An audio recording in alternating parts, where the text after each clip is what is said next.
My name is Ashley, and at 32, I've spent the last decade building my career as a manager at Preston and Associates. While my younger sisters Sarah and Emma were busy starting their families, I was climbing the corporate ladder. Don't get me wrong, I love my job, but sometimes I wonder if I missed out on something along the way.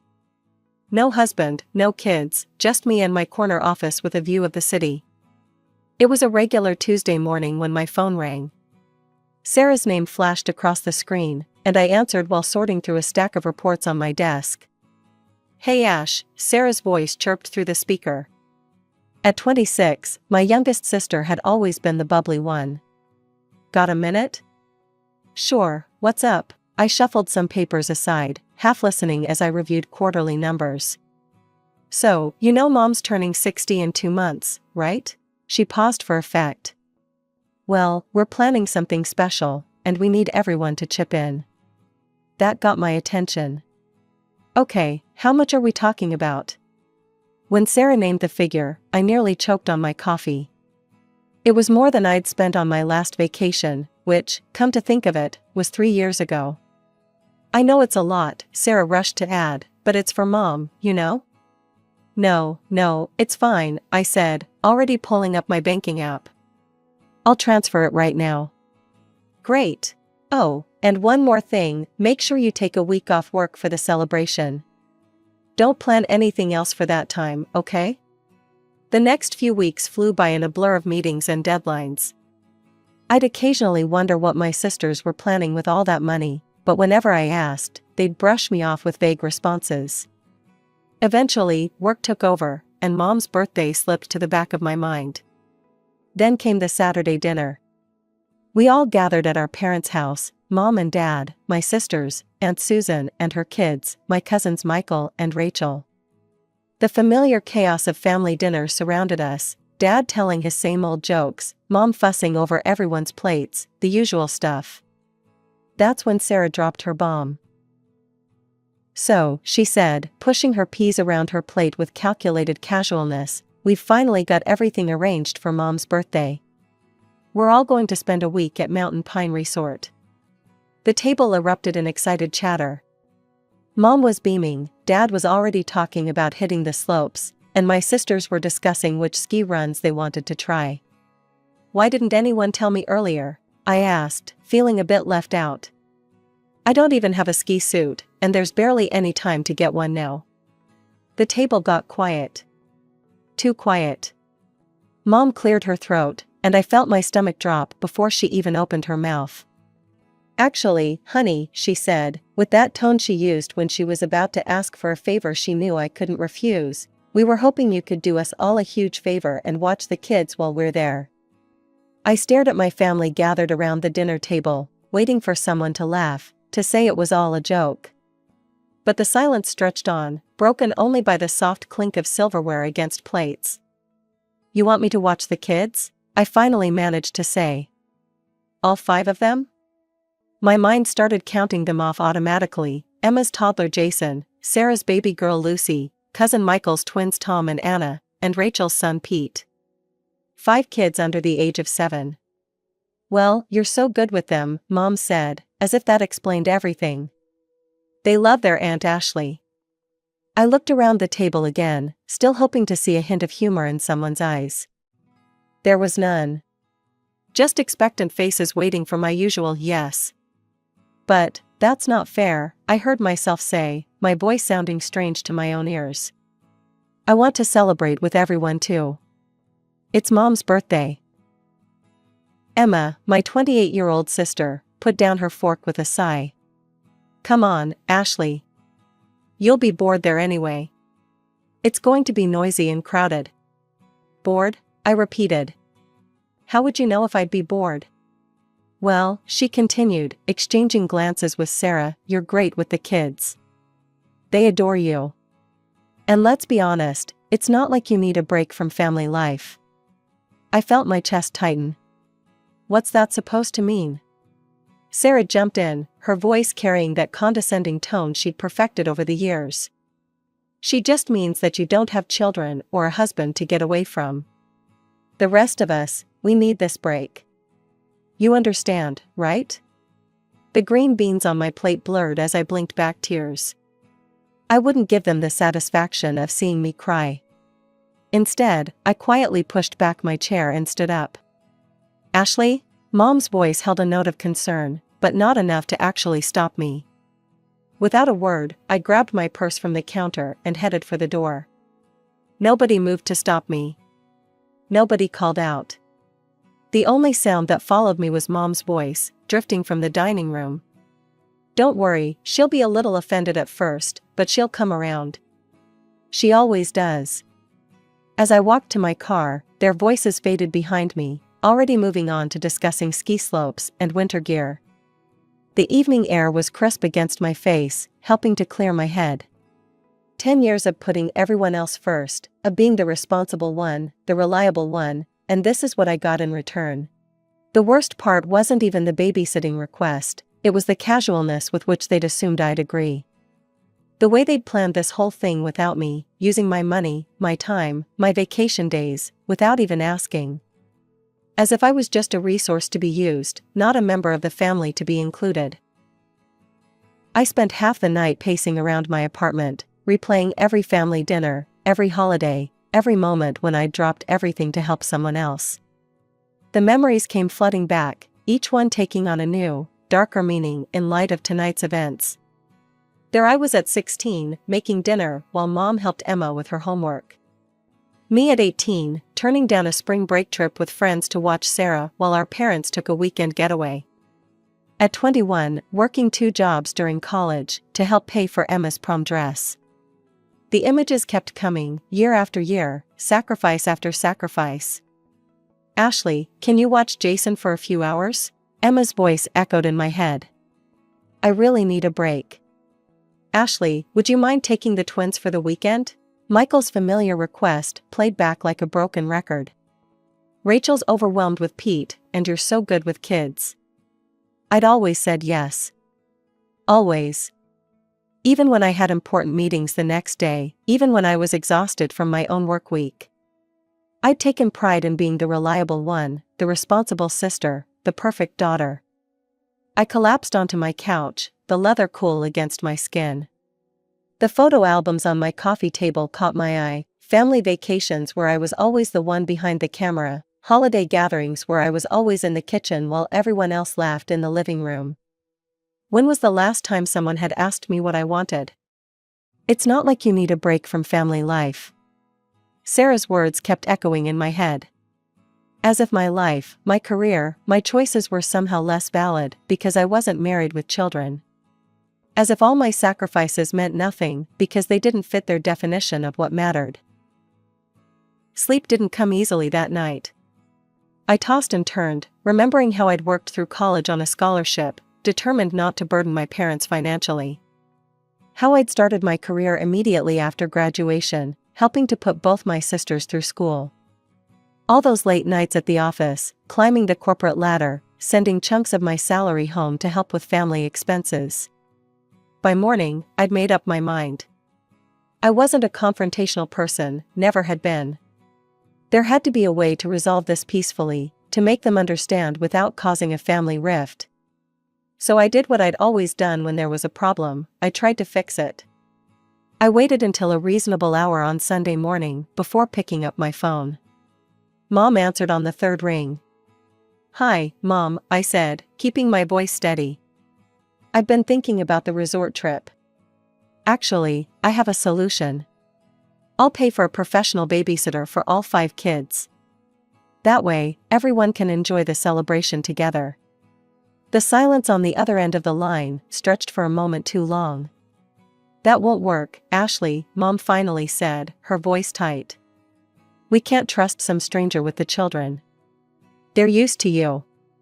"Mom, I want to be part of the celebration too," I tried to explain. "I want to be there for your birthday. I could find a really good babysitter, someone with excellent references." "You know you're not exactly a social butterfly," she cut me off, her voice sharp. "You'd probably be uncomfortable with all the noise and activity anyway. The children will keep you busy, and you enjoy spending time with them. It's perfect for everyone." The click of the call ending echoed in my ear before I could respond.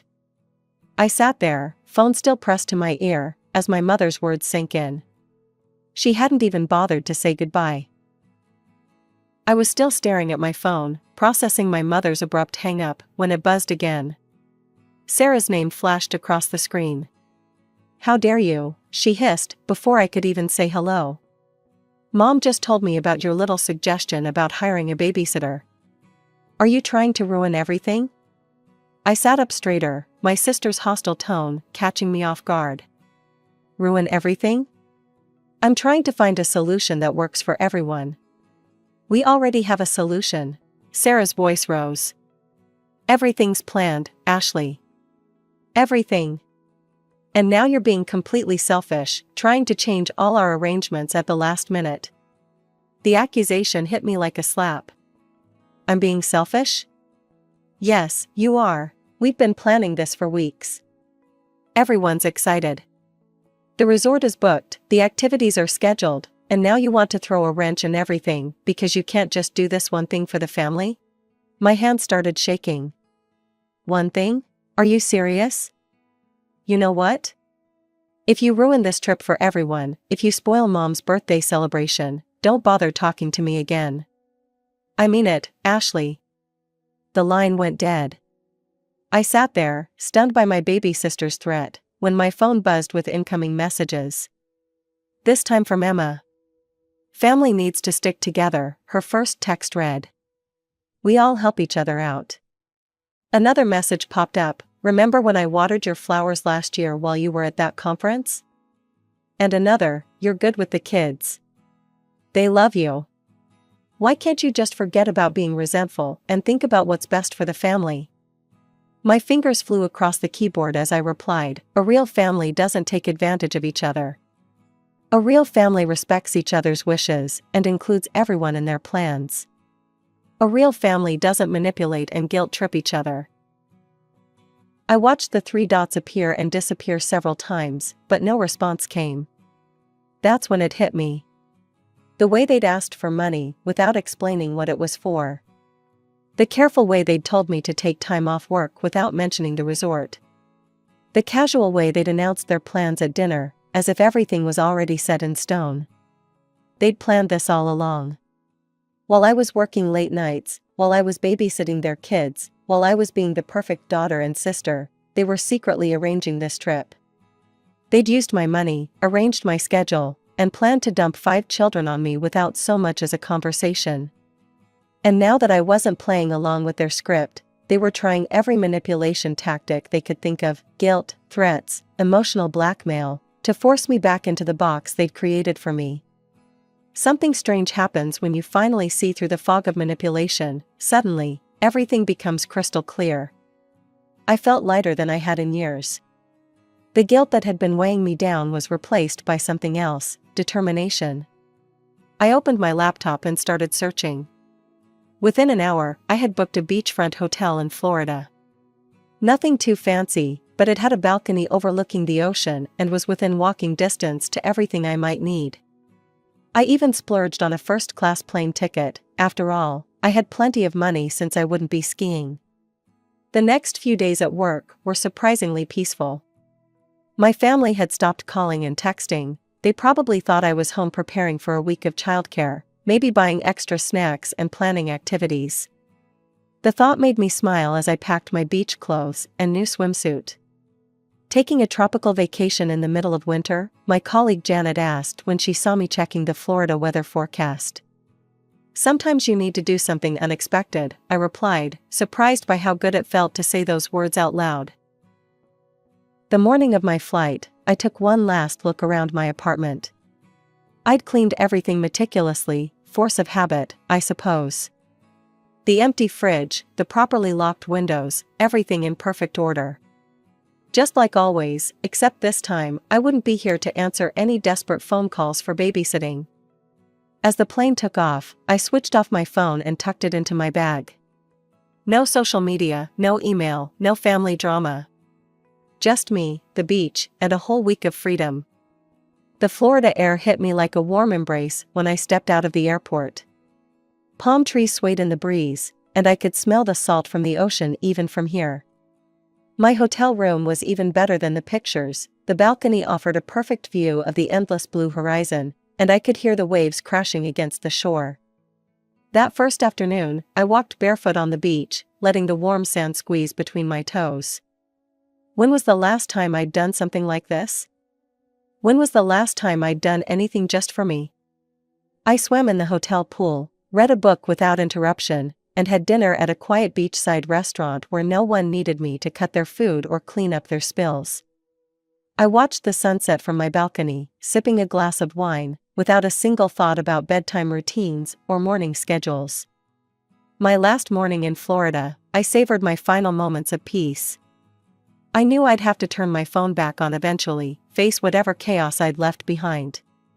But I hadn't expected quite what I found. When my phone finally powered up, it started buzzing nonstop. Messages, voicemails, missed calls, hundreds of them. The timestamps showed they started exactly a week ago, early in the morning. My hands trembled slightly as I began scrolling through them. The first messages were from Sarah, "Where are you? We're outside your house." Then Emma, "Ashley, open the door. The kids are getting restless." Michael, "Hey, we brought Tom and Anna like planned. Are you home?" Rachel, "Ashley, what's going on? Pete's asking for his aunt." As I read through the messages, I could picture the scene perfectly, my sisters and cousins, standing outside my empty house with 5 confused children, their suitcases packed for the resort, their carefully laid plans crumbling around them. The tone of the messages changed quickly from confusion to panic. "Ashley, this isn't funny. Where are you? Pick up your phone. What are we supposed to do with the kids? You can't just disappear like this." Then came the anger. Sarah's messages turned nasty. "You selfish witch. How could you do this to us? Emma wasn't much better. I can't believe you're this immature. Mom's birthday is ruined because of you." My Aunt Susan's messages made me wince. I'd never seen her use that kind of language before. "You ungrateful little. You've ruined everything.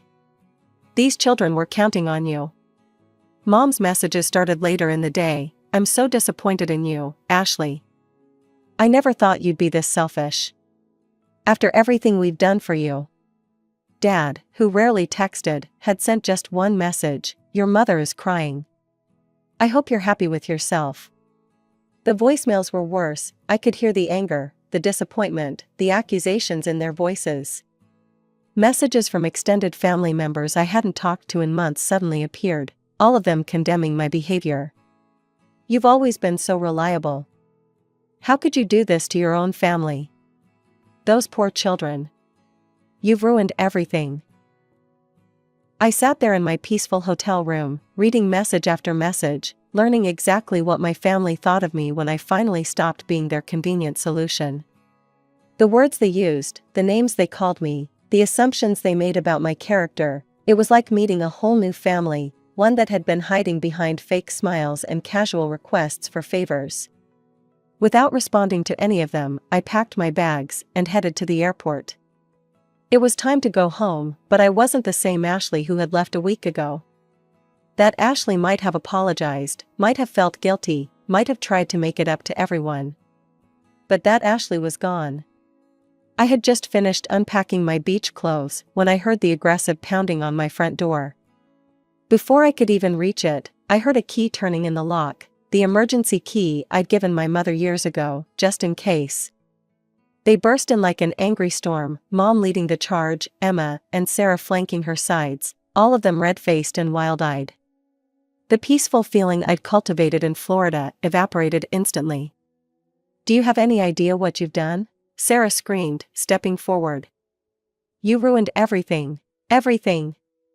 I stood my ground, watching them unleash their fury in my living room. The same living room where I'd babysat their children countless times, where I'd cancelled my own plans to accommodate their emergencies, where I'd always been the reliable one. "Mike and John refused to stay with the kids," Emma spat out, referring to their husbands. "They both suddenly had important business to take care of. So Sarah had to stay home with all 5 children while we went to the resort. She missed Mom's birthday because of you. The whole trip was ruined," Mom added, her voice rising. Nobody could enjoy themselves. All we did was talk about how you betrayed us, how you let everyone down. Your father couldn't even ski properly, he was so upset." They continued their tirade, talking over each other, each one trying to outdo the others in expressing their disappointment and anger. The more they talked, the more absurd it all seemed, until something inside me broke, but not in the way they expected. I started laughing. The sound of my laughter cut through their accusations like a knife. They stopped mid-sentence, staring at me as if I'd lost my mind. "What's so funny?" Mom demanded, her face flushing darker. What could possibly be funny about this situation? I wiped tears of laughter from my eyes.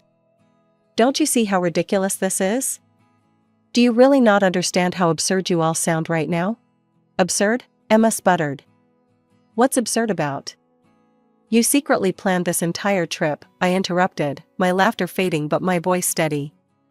"You decided, without asking me, that I would watch your children. You took my money, told me to take time off work, and then just assumed I would fall in line with your plans. And now that everything fell apart because of your assumptions, you're here calling me the villain?" "But you've always helped before," Mom said, her voice smaller now, confused. "You've never said no." "And that's exactly the problem," I cut in. "Because I always helped, you started taking advantage of me. You stopped seeing me as a daughter or a sister and started seeing me as free childcare. You stopped considering my feelings, my plans, my life." "That's not true," Sarah protested, but her voice lacked conviction. "Really?" I raised an eyebrow. "Then why didn't you include me in the planning? Why didn't you ask me if I wanted to go to the resort? Why did you just assume I'd be happy to stay behind with 5 children while everyone else celebrated?" I watched their faces, hoping to see some recognition, some understanding of how they'd treated me. Instead, I saw their expressions harden. "You're being selfish," Mom said, her voice cold. "You've ruined my birthday, you've hurt your sisters, you've disappointed the children. This isn't how I raised you." I felt the last thread of hope snap. "No, Mom. You're the ones being selfish. This whole situation is your fault, not mine." Mom drew herself up to her full height, her face like stone. "If that's how you feel, then perhaps I don't have a daughter named Ashley anymore." "If that's what you want, Mom," I said quietly, "then so be it." It's been 6 weeks since that final confrontation in my living room.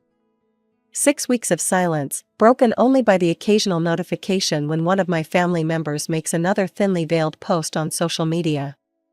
"Some people only think about themselves," Mom wrote last week, followed by a dozen sympathetic comments from relatives and family friends who only know her version of the story. "Family should always come first," Sarah posted yesterday, with a photo of her daughter. "So blessed to have people in my life who understand what that really means." Emma's latest was a long paragraph about toxic people who destroy family bonds with their selfishness. She didn't tag me, of course, but everyone knew who she was talking about. A few months ago, these posts would have devastated me.